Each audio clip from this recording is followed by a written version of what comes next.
Hey everybody, this is Mike History 2, and I'm back. Yay. Anyways, before I start this video, I think I need to apologize to everyone because I haven't made a video for like almost 2 months now, and it's been way too long that I haven't made any videos, but I actually do have a reason for this.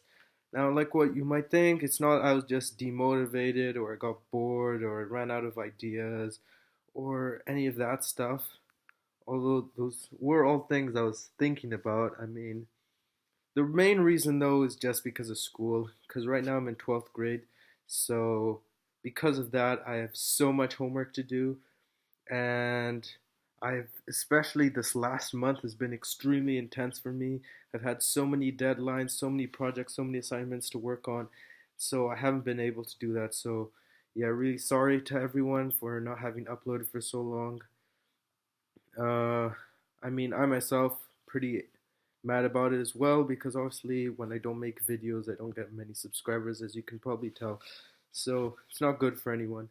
But anyways, here I am, and today I'll be talking about the history of Australia. So on November 18th, 1605, when the Hollandic ship, the Duifken, left Bantam in Holland, now in Indonesia, to explore the coast of New Guinea, led by an officer of the Dutch East India Company, Willem Janszoon, it continued south past Ambon, Banda, the Kai Island, and the Aru Islands until he spotted land. Although he believed it was just another part of New Guinea, Janszoon had become the first European to see Australia, landing in Cape York Peninsula, now in northern Queensland, beginning the period of European maritime exploration. Only 1 month later, on December 21st, a Spanish expedition led by Portuguese navigator Pedro Fernandez de Quiros left Callao, Spain, now in Peru, with 160 men on the San Pedro y San Pablo, the San Pedro, and the Los Tres Reyes to find Terra Australis, the great southern continent that the Europeans believed existed in the southern hemisphere. His second in command, Luis Vaz de Torres, a Spanish explorer leading the San Pedro y San Pablo, became separated from the other ships in bad weather, and on October 2nd or 3rd, 1606, he sailed through the Torres Strait, becoming the first Spanish person to see Australia, even though he didn't realize it and therefore never landed there. In January 1616, another Hollandic sailor and explorer working for the Dutch East India Company, Dirk Hartog, left Amsterdam on the Eendracht to go to Batavia, Holland, now in Indonesia. However, he also got lost and ended up at Shark Bay, Western Australia, which he named Eendrachtsland on October 25th, making him the first European to see Western Australia. In 1619, yet another Hollandic explorer and navigator working for, you guessed it, the Dutch East India Company, Frederick de Houtman, in the Dordrecht landed in Eendrachtsland, making him the first European to actually land there in Western Australia. Now, on May 1st, 1622, an English sailor on the Trial, working for the East India Company, not the Dutch East India Company, just the East India Company, John Brooke, got shipwrecked on the Trial Rocks in Western Australia while attempting to, you guessed it, reach Batavia, making him the first English person to land in Australia. Now, on May 22nd, 1626, a Zealandic explorer working for the Dutch East India Company, Francois Thiessen, on the Te Gulden Zeepaert, left Middelburg in Zeeland to go to Batavia. On January 26, 1627, he arrived in the southwest corner of Australia and proceeded to explore the entire south coast of Australia, naming it Toeland van Pieternoot's, making him the first European to see Victoria and South Australia. Now, on August 14th, 1642, Abel Tasman, an explorer and merchant from Groningen, working for, again, the Dutch East India Company, left, you guessed it, Batavia on the Heemskerk and the Zeehan. He eventually arrived in Macquarie Harbour, Tasmania, on November 24th, which he named Van Diemen's Land, making him the first European to see Tasmania, which, as you can guess, was named after him. Now, he landed there on December 3rd, claiming it for Holland. On January 30th, 1644, he left Batavia again on the Leman, Zeemuy, and Break to find the eastern coast of Australia, which Tasman had just named New Holland. However, he ended up exploring the northern coast of the island, making him the first European to see the Northern Territory before returning in August. Now, This was the last major expedition for a long time to Australia, and for over a century, Europeans didn't bother exploring the huge island, which they believed was useless, and although some plans for conquest were made, nothing ever actually happened.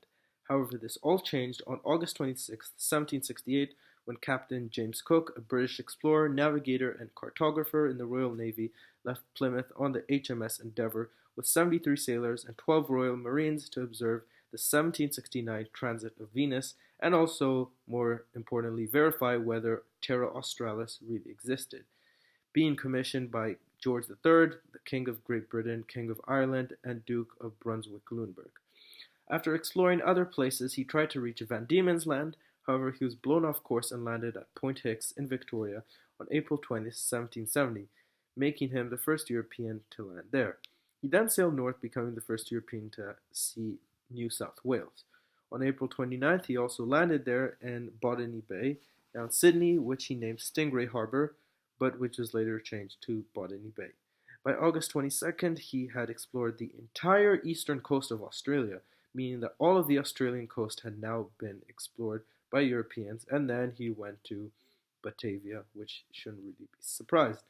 However, on April 30th, 1771, Yves de Kerguelen, a French explorer and navigator, left Port Louis, France, now in Mauritius, to explore New Holland on the Fortune.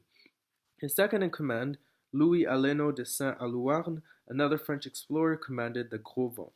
However, Kerguelen stopped at the Kerguelen Islands, which he believed was Australia, while de Saint-Alouarn continued to Australia. He arrived there on March 17, 1772, at Flinders Bay. At Dirk Hartog Island on March 30th, he claimed New Holland for France. Now in 1769, another East India Company, nope, not the East India Company, not the Dutch East India Company, no, this one was the French East India Company, was dissolved, and one of its former employees, Marc-Joseph Marion Dufresne, another French explorer, also left Port Louis in 1772 to explore Terra Australis. He eventually reached Van Diemen's Land and became the first European to explore the interior, and then claimed it for France. Now, up until this time, prisoners from the overcrowded jails in Great Britain were deported to British North America. However, after Great Britain lost the American Revolutionary War and the United States became independent, Joseph Banks, a naturalist, botanist, and scientist, and James Matra, an American sailor loyal to the United Kingdom, who'd both accompanied James Cook, proposed establishing a colony at Botany Bay in 1783. Therefore, on May 13, 1787, the first fleet of 11 ships carrying prisoners left Portsmouth, Great Britain, to go there, commanded by Admiral Arthur Phillip. The naval escort consisted of the HMS Supply and the HMS Sirius. The prison transports were the Alexander, Charlotte, Friendship, Lady Penrhyn, Prince of Wales, and Scarborough, and the supply ships were the Golden Grove, Fishburne, and Borrowdale. There were 15 officials and passengers, 323 ships' crews, 247 Marines, and 46 Marines' wives and children. There were 582 male convicts, 193 female convicts, 14 convicts' children, amounting to 752 convicts and children, and 277 others, or 767 men, 222 women, and 41 children, which brings us to the total of 1,030 people.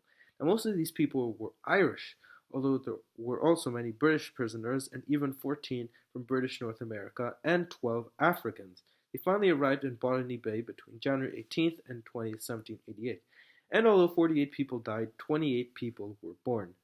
But that still means 20 less people. But anyways, not even a week after they arrived on January 24th, 1788, a French expedition of two ships, the L'Astrolabe and the La Boussole, landed at Botany Bay, led by French naval officer and explorer Jean-François de Gallo, Comte de la Pérouse. He was leading an expedition around the world for Louis XVI, King of France, that had started at Brest, France on August 1st, 1775. Now, obviously, the British weren't too happy about it, but received them courteously until they left on March 10th, where he just disappeared from the records of history. However, on January 26th, they had moved to Sydney Cove and established a settlement there called Sydney, and this began the British colonization of Australia, where all of Eastern Australia now became part of Great Britain, and it was officially named New South Wales on February 7th. Now, of course, the indigenous Australians weren't so happy to see strangers from what must have seemed to them as another planet just land on their land, and immediately war broke out. Once they became suspicious when the British began to clear land and fish. And in May, 5 prisoners were killed and one Aboriginal man was wounded. And this started the Australian Frontier Wars. Anyways, that's it for today. Thank you for watching. Don't forget to like, subscribe, and share. And part 2 will be coming out soon. Hopefully not too long of a time, but I can't guarantee anything because of school. So have a nice day and subscribe.